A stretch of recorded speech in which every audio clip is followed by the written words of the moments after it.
कहानियाँ केवल कल्पनाओं का संसार नहीं होती, वो कभी कभी हमारे समाज का आईना बन जाती हैं। समाज के ऐसे ही एक अंधविश्वास और पाखंड पर करारा व्यंग करती है हमारी आज की कहानी प्रायश्चित, जिसके लेखक हैं पद्म भूषण से सम्मानित श्री भगवती चरण वर्मा जी। ये एक ऐसा कॉमिक सटायर है जो हंसाते हंसाते हमें आईना भी दिखा जाता है। तो आइए सुनते हैं आज की कहानी प्रायश्चित।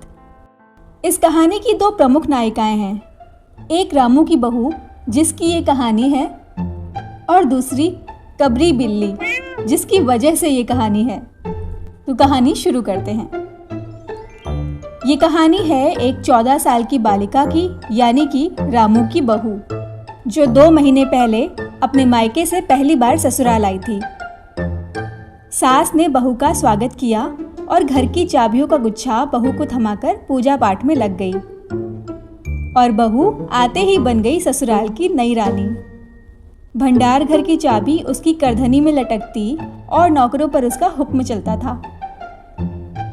रामू की बहू रामू की चहेती थी और सास की लाडली थी, लेकिन इन दोनों से भी ज्यादा रामू की बहू को कोई प्यार करता था और वो थी कबरी बिल्ली। हर समय रामू की बहू के पीछे पीछे लगी रहती और रामू की बहू अगर किसी से सबसे ज्यादा घृणा करती थी तो वो थी कबरी बिल्ली।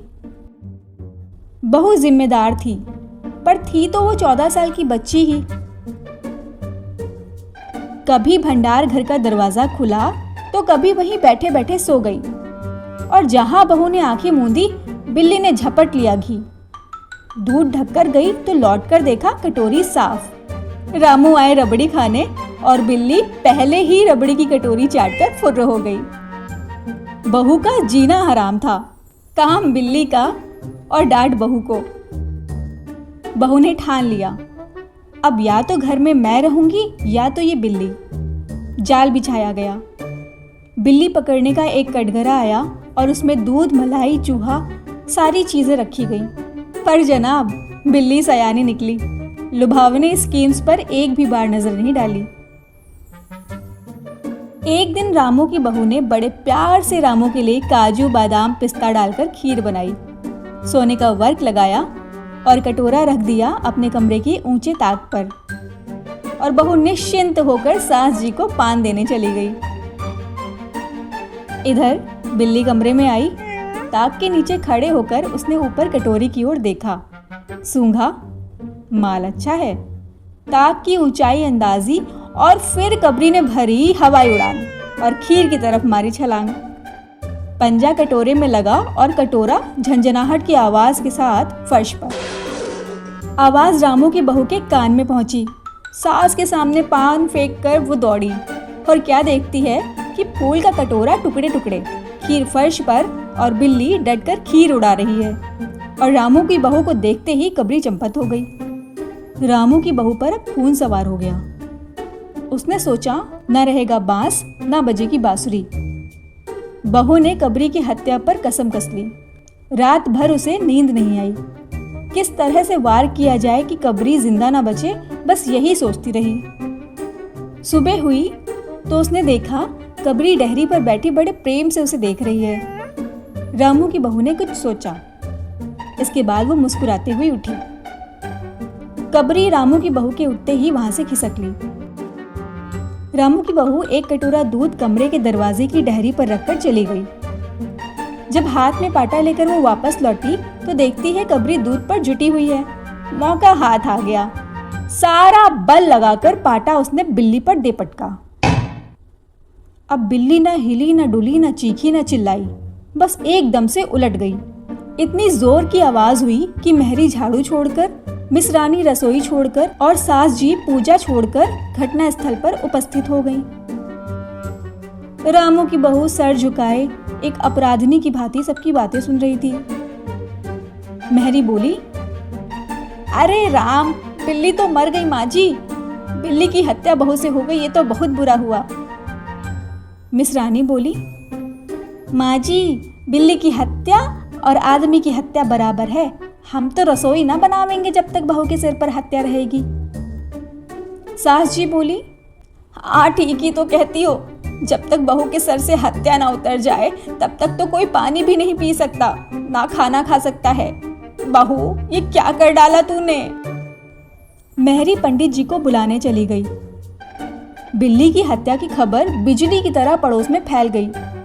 पड़ोस की औरतों का रामू के घर पर तांता बंध गया। चारों तरफ से प्रश्नों की बौछार और रामू की बहू सर झुकाए खड़ी थी। मेहरी ने पंडित जी को खबर दे दी। पंडित परम सुख को जब बिल्ली की हत्या की खबर मिली तो पत्नी से बोले, सुनो भाग्यवान, खाना मत बनाना, लाला घासी राम की पतोहू ने बिल्ली मार दी है। अब प्रायश्चित होगा और पकवान हाथ लगेगा। पंडित परम सुख, जिनकी तोंद मोटी, लंबी चोटी और हाथ में पोथी, पहने धोती, झोला टांग कर पहुंच गए रामू के घर। सारी घटना का जायजा लिया, बिल्ली के मरने का समय पूछा, पोथी देखी, पन्ने उल्टे, अक्षरों पर उंगलियां चलाई, माथे पर कुछ बल देकर नाक मुंह सुकोड़कर गंभीर स्वर में कहा, हरे कृष्णा, बड़ा बुरा हुआ। प्रातःकाल ब्रह्म मुहूर्त में बिल्ली की हत्या। घोर कुंभी पाक नरक का विधान है रामू की माँ। ये तो बड़ा बुरा हुआ। रामू की माँ रोने लगी और उपाय पूछा। पंडित जी बोले, बिल्ली के वजन के बराबर सोने की बिल्ली दान देना होगा और 21 दिन घर पे पाठ करवाना होगा और 21 दिन 5 ब्राह्मणों को भोजन करवाना होगा। रामू की माँ घबराई, इतना खर्च? लेकिन मोहल्ले की औरतें और पंचों ने बोला, बिल्ली की हत्या कोई छोटी बात तो नहीं। अब मोल तोल शुरू हुआ और मामला 11 तोले की बिल्ली पर ठीक हो गया। इसके बाद पूजा पाठ की बात आई। पंडित परम सुख ने कहा, उसमें क्या मुश्किल है? हम लोग किस दिन के लिए हैं रामू की माँ? मैं पाठ करवा दिया करूंगा। पूजा की सामग्री आप हमारे घर भिजवा देना। रामू की माँ ने पूछा, सामान कितना लगेगा? तो पंडित बोले, अरे हम कम से कम में करवा देंगे। दान के लिए करीब 10 मन गेहूं, 1 मन चावल, 1 मन दाल, मन भर तिल, 5 मन जौ और 5 मन चना, 4 पसीरी घी और मन भर नमक भी लगेगा। बस इतने से काम चल जाएगा। रामू की माँ ने रुवासी होकर कहा, अरे बाप रे, इतना सामान! पंडित जी, इसमें तो 100-150 रुपया खर्च हो जाएगा। तो पंडित परम सुख बोले, फिर इससे कम में तो ना चल पाएगा काम। बिल्ली की हत्या कितना बड़ा पाप है रामू की माँ। खर्च को देखते वक्त पहले बहू के पाप को तो देख लो। और ये तो प्रायश्चित है, कोई हंसी खेल थोड़े ही है। और जिसकी जैसी मर्यादा, प्रायश्चित में उतना खर्च तो करना ही पड़ता है। आप लोग कोई ऐसे वैसे थोड़े ही हैं। अरे 100-150 तो आप लोगों के हाथ का मैल है। सभी लोगों ने पंडित जी की बात से प्रभावित होकर उनका समर्थन किया।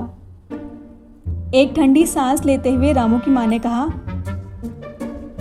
अब जो नाच नचाओगे, नाचना ही पड़ेगा। पंडित परम सुख जरा कुछ बिगड़कर बोले, रामू की माँ, ये तो खुशी की बात है। अगर तुम्हें ये अखड़ता है तो ना करो, मैं तो चला। इतना कहकर पंडित जी ने पोथी पत्रा बटोरा। रामू की माँ ने पंडित जी के पैर पकड़ लिए और पंडित जी से पूछा, और क्या करना होगा?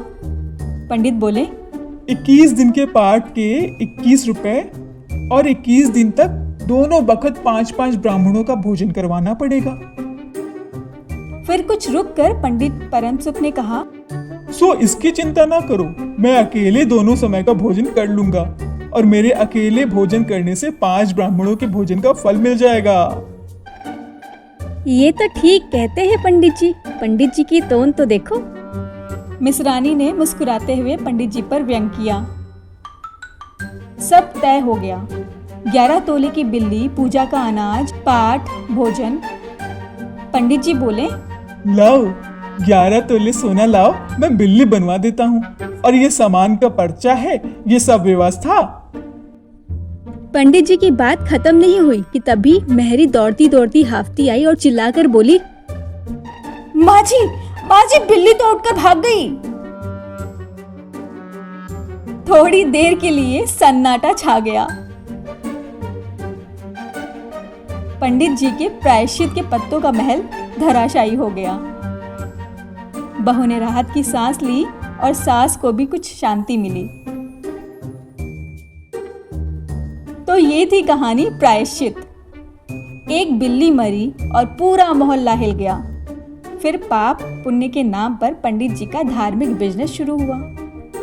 और इस कहानी में पंडित जी के हिसाब से नरक से बचने का, स्वर्ग और मोक्ष का टिकट इंसान खुद खरीद सकता है, बशर्ते उसके पास होना चाहिए ढेर सारा पैसा, सोना और अनाज। तो कैसी लगी आज की कहानी? कमेंट्स में ज़रूर बताइएगा। कहानी अच्छी लगी हो तो कहानी को लाइक करिए, शेयर करिए और चैनल को सब्सक्राइब करिए। धन्यवाद। फिर मिलते हैं।